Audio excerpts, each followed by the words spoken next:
샬롬, 이 목사입니다. 일주일 동안 잘 지내셨는지요? 5월 14일 아침 묵상으로 성도님들을 만납니다. 주중에는 정말로 초여름 날씨였습니다. 이번 주말을 기점으로 다시 비가 오고 기온이 내려간다고 합니다. 아침 저녁으로 특별히 기온이 많이 편차가 있는데 모두 건강하시기를 주님의 이름으로 축복합니다. 계속해서 코로나의 종식을 위해서, 그리고 코로나가 종식된 후 하나님께서 세우신 교회의 회복을 위해서 함께 기도할 것을 부탁드립니다. 비록 저희들은 몸은 묶여 있는 것처럼 느껴질지 모르지만 하나님의 기쁜 소식은, 복음은 묶여지지 않습니다. 초대교회 때도 마찬가지였습니다. 생각하지 못한 방법으로 예루살렘을 지나 온 유다와 사마리아와 땅끝까지 복음이 전파됨을 사도행전을 통해 볼 수 있습니다. 지난주에는 이방인 선교를 위해서 하나님께서 특별히 부르신 사울에 대해 살펴보았습니다. 그가 예수님을 만나기 전에 어떤 사람이었는지, 그리고 어떻게 예수님을 만났는지, 예수님을 만난 후에 그의 삶의 목표가 어떻게 바뀌었는지를 나누었습니다. 오늘은 사도행전 14장에 기록된 루스트라 지역에 복음을 전하는 바울과 바나바를 통해 복음이 확장하는 것에 대한 것을 살펴보며 은혜를 나누겠습니다. 오늘 본문을 제가 읽겠습니다. 루스트라에 발을 쓰지 못하는 지체장애인 한 사람이 앉아 있었다. 그는 나면서부터 못 걷는 사람이 되어서 걸어본 적이 없었다. 이 사람이 바울이 말하는 것을 들었다. 바울은 그를 똑바로 바라보고 고침을 받을 만한 믿음이 그에게 있는 것을 알고는 큰 소리로 그대의 발로 똑바로 일어서시오 하고 말하였다. 그러다 그는 벌떡 일어나서 걷기 시작하였다. 무리가 바울이 행한 일을 보고서 루가오니아 말로 신들이 사람의 모습으로 우리에게 내려왔다 하고 소리질렀다. 그리고 그들은 바나바를 제우스라고 부르고 바울을 헤르메스라고 불렀는데 그것은 바울이 말하는 역할을 주로 맡았기 때문이다. 성 바깥에 있는 제우스 신당의 제사장이 황소 몇 마리와 화환을 성문 앞에 가지고 와서 군중과 함께 두 사람에게 제사를 드리려고 하였다. 이 말을 듣고서 바나바와 바울 두 사도는 자기들의 옷을 찢고 군중 가운데로 뛰어들어가서 외치면서 이렇게 말하였다. 여러분 어찌하여 이런 일들을 하십니까? 우리도 여러분과 똑같은 성정을 가진 사람입니다. 우리가 여러분에게 복음을 전하는 것은 여러분이 이런 헛된 일을 버리고 하늘과 땅과 바다와 그 안에 있는 모든 것을 만드신 살아계신 하나님께로 돌아오게 하려는 것입니다. 하나님께서는 지나간 세대에는 이방 민족들이 자기네 방식으로 살아가게 내버려 두셨습니다. 그렇지만 하나님께서 자기를 드러내지 않으시는 것은 아닙니다. 곧 하늘에서 비를 내려주시고 철을 따라 열매를 맺게 하시고 먹을 거리를 주셔서 여러분의 마음을 기쁨으로 가득 채워주셨습니다. 두 사도는 이렇게 말하면서 군중이 자기들에게 제사하지 못하게 겨우 말렸다. 아멘. 사도행전 13장 14장은 바울의 1차 전도 여행에 대해 기록하고 있습니다. 바울은 바나바와 함께 여러 지역을 방문하게 됩니다. 그 여러 지역 중에 한 도시가 오늘 소개하는 루스트라입니다. 바울이 방문한 루스트라는 로마의 지배하에 있었고 이곳은 로마를 침략하려는 여러 세력으로부터 방어막이자 요새가 되는 중요한 지역이었습니다. 이곳은 물이 충분한 지역이었기 때문에 농업이 발달한 도시였습니다. 이곳에 바울과 바나바가 이르렀습니다. 그들이 루스트라에 이르기 전에 이고니온이라는 곳에서 복음을 전했습니다. 그러나 그곳 사람들은 바울과 바나바가 선포한 기쁜 소식에 반응하기보다는 오히려 그들을 박해하고 힘들게 하였습니다. 성경에 의하면 이고니온 사람들은 바울과 바나바를 돌로 쳐 죽이려고 했습니다. 그래서 그들은 그곳을 피하여 오늘 이 지역인 루스트라에 오게 되었습니다. 이곳 루스트라에서도 바울과 바나바는 복음을 전하였는데 구체적으로 그들이 전한 내용이 무엇인지를 함께 살펴보겠습니다. 바울과 바나바가 선포한 복음의 핵심적 내용은 15절에서 17절까지 기록되어 있습니다. 먼저 그들은 사람이 어떠한 존재냐에 대해 이야기합니다. 바울은 15절부터 루스트라 사람들에게 우리도 여러분과 똑같은 성정을 가진 사람이다 라고 말합니다. 이 말의 배경은 바울과 바나바가 루스트라의 지체장인 한 사람을 고친 사건으로부터 시작합니다. 바울과 바나바는 말로써 그 지체장의 일을 겪게 하였습니다. 이것을 본 루스트라 사람들은 바울과 바나바를 그들이 제사하고 숭배하는 우상에 빗대어 그들을 새로운 우상으로 신으로 섬기려 합니다. 이때 바울이 말합니다. 우리도 여러분과 똑같은 성정을 가진 사람입니다. 사도 바울이 말하려는 사람이라는 의미를 생각해 보고자 합니다. 당신들과 동일한 사람이라는 의미일 것입니다. 바울과 바나바가 행한 놀라운 기적을 보고 사람들이 그들을 우상으로 섬기려 할 때 나는 여러분이 생각하는 그런 특별한 사람이 아닙니다. 더군다나 여러분이 섬겨야 하는 아주 특별한 대상도 아닙니다. 나는 평범한 사람입니다 라고 말하는 것입니다. 나도 당신들과 같이 나 자신의 욕망이 있고 나의 방법대로 살았던 사람입니다 라고 말하는 것입니다. 나도 육신의 정욕과 안목의 정욕과 이생의 자랑 속에서 산 자이고 여러분들도 그러한 모습 속에서 생활하고 있습니다 라고 말하는 것입니다. 이 바울의 말을 통하여 그는 모든 인간이 얼마나 연약한 모습을 가진 존재인가를 말합니다. 그리고 루스트라에 사는 사람들이 섬기는 우상의 모습들과 그들의 행동이 그들 스스로 얼마나 연약한 존재인가를 나타내는 것이라고 증거하고 있습니다. 바울이 말한 대로 모든 사람은 욕망이 있고 자신의 방법대로 자신이 편한 대로 살아가는 존재입니다. 그 모든 욕망의 끝은 절대자를 찾는 것이거나 스스로 절대자가 되는 것입니다. 안타깝게도 사람은 스스로 절대자를 찾을 능력을 가지고 있지 않습니다. 그렇게 스스로 절대자가 되려고 하거나 절대자를 자기 마음속에 형상화해서 그를 섬기려고 합니다. 그리고 이 노력 자체로 만족합니다. 그러나 이러한 만족으로는 절대로 절대자를 살아계신 하나님을 만날 수 없다고 바울은 말합니다. 사도 바울은 모든 사람이 찾는 그분은 오직 하나님밖에 없다는 것을 15절에서 다음과 같이 말합니다. 여러분이 이런 헛된 일을 버리고 하늘과 땅과 바다와 그 안에 있는 모든 것을 만드신 살아계신 하나님께로 돌아오게 하려는 것입니다. 이 사도 바울의 말씀의 중요 포인트는 헛된 일을 버리고 하나님 앞으로 돌아오라는 것입니다.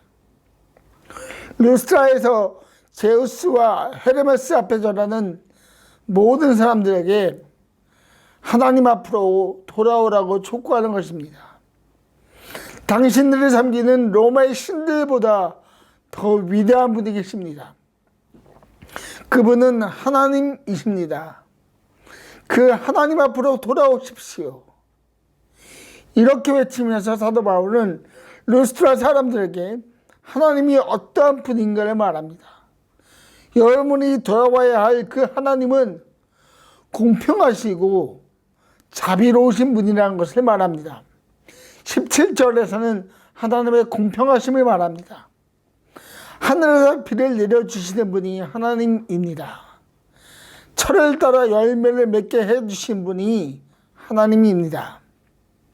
언제나 먹을거리를 채워주시는 분이 하나님이십니다 라고 말합니다. 이 바울의 선포는 모든 사람들에게 공통적으로 보여주시는 하나님의 능력과 공평하심을 말합니다. 비가 내리고 열매를 맺고 먹거리를 수확하는 것은 일반적인 일처럼 보입니다.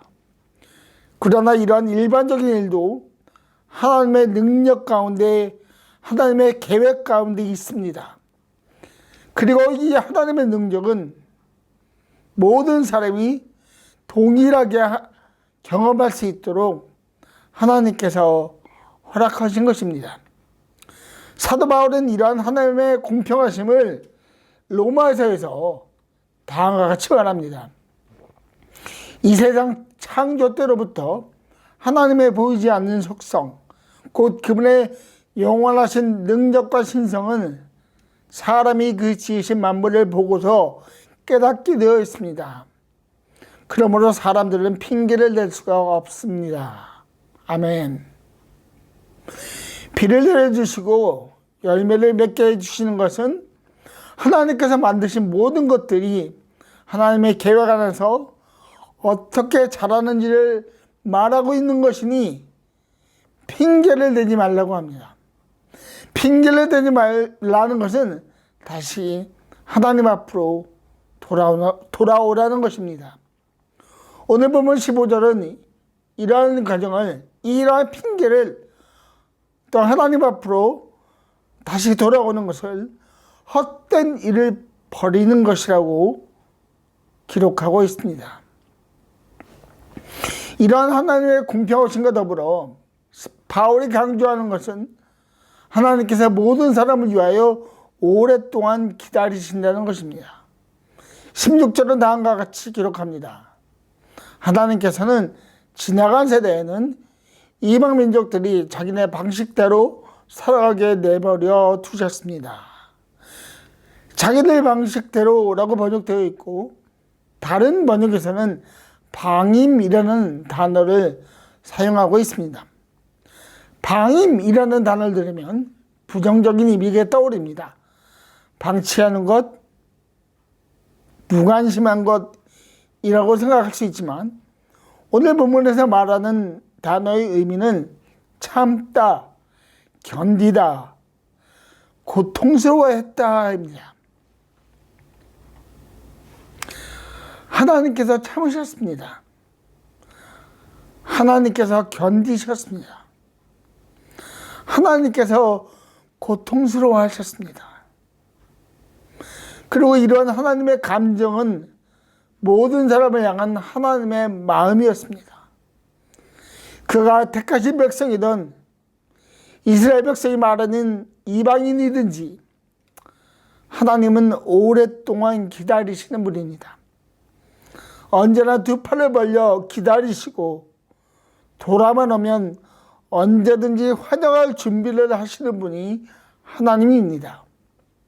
그분은 그분의 계획의 시간에 그분의 아들 예수님을 이 땅에 보내시고, 예수님께서는 십자가에서 피 흘려 죽으심으로 모든 사람의 죄를 용서하시고 모든 사람과 하나님과의 관계를 원상 회복시키셨습니다. 이 선포가 바로 성경의 핵심 메시지입니다. 예수님 이야기입니다. 하나님과의 관계로부터 멀어진 자들이 예수님으로 인하여 다시 그 관계가 회복된다는 진리입니다. 사도 바울의 선포였듯이 우리 모든 성도인들도 바로 이 진리를 선포하고 드러내는 것입니다. 바울이 루스트라에 사는 사람들에게 이 진리를 선포했듯이 저희들도 월피동에 안산에 이 메시지를 전달해야 합니다. 전해야 합니다. 오늘 저희들이 생각해 보고자 하는 것은 이 메시지를 전달한 채널입니다. 복음의 메시지는 절대로 변하지 않습니다. 예수님의 십자가의 사건과 부활의 소식은 결코 변하지 않습니다. 그것은 오직 유일한 진리이기 때문입니다. 그러나 그 방법과 통로는 시대에 따라 변할 수 있다는 것을 이해해야 합니다. 지금부터 30년 전만 해도 지하철에서 예수 천당, 불신 지옥이라고 외치는 분들의 목소리에 사람들이 귀를 기울였고 그로 인해 열매가 있던 시절이 있었습니다. 그러나 지금은 이러한 방법과 통로가 전혀 효과적이지 않는 시대가 되었습니다. 그렇게 저희들이 고민하고 기도해야 할 것은 2021년 코로나 시대에 복음을 전하는 효과적인 방법이 무엇인가를 알고 고민하고 기도하며 또 적용해야 한다는 것입니다. 사람을 만나는 것이 자유롭지 않은 시대입니다. 만나도 조심스럽습니다. 그러나 분명히 하나님은 이 시기에도 복음의 소식이 확산되기를 원하시고 그 놀라운 확산의 소식에 저희를 사용하실 것입니다. 성도님들에게 기도 부탁을 드립니다. 금요일 오후에 노인정 전도를 나갑니다. 지금까지 하나님의 은혜로 지역 사람들을 섬기는 일이 잘 진행되고 있습니다. 특별히 금요일 아침에 각자 계신 곳에서 노인정 전도에 대한 기도 부탁을 드립니다. 하나님께서 지역 주민들의 마음을 만져주셔서 하나님께서 얼마나 그들을 향하여 오래 참으시고 견디시고 또 고통스러워하시고 자비하셨는가를 아는 영적인 눈이 열릴 수 있도록 기도 부탁을 드립니다. 그리고 시간이 되시는 성도님들께서 일에 함께 동역해 주시기를 권면합니다. 기도하겠습니다. 아버지 하나님, 감사합니다. 사도 바울이 말한 것처럼 참 우리들은 하나님을 버리고 헛된 일을 좋아했는데 그러나 하나님께서 우리를 오래 참으시고 기다려주심으로 우리가 그 헛됨을 버리고 하나님 앞으로 돌아올 수 있게 하신 주님의 은혜에 감사합니다. 하나님, 우리가 이 놀라운 복음의 메시지를 월피동에 안산에 전달하고자 합니다.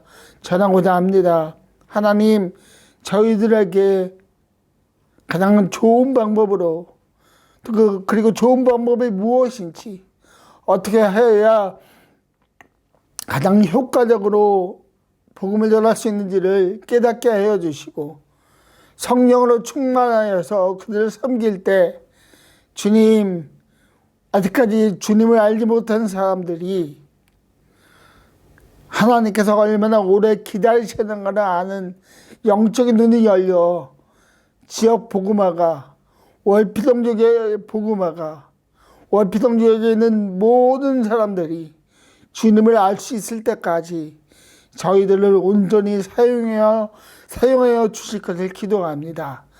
그 모든 일에 저희들과 함께하여 주십시오. 주님 감사합니다. 예수님의 이름으로 기도합니다. 아멘.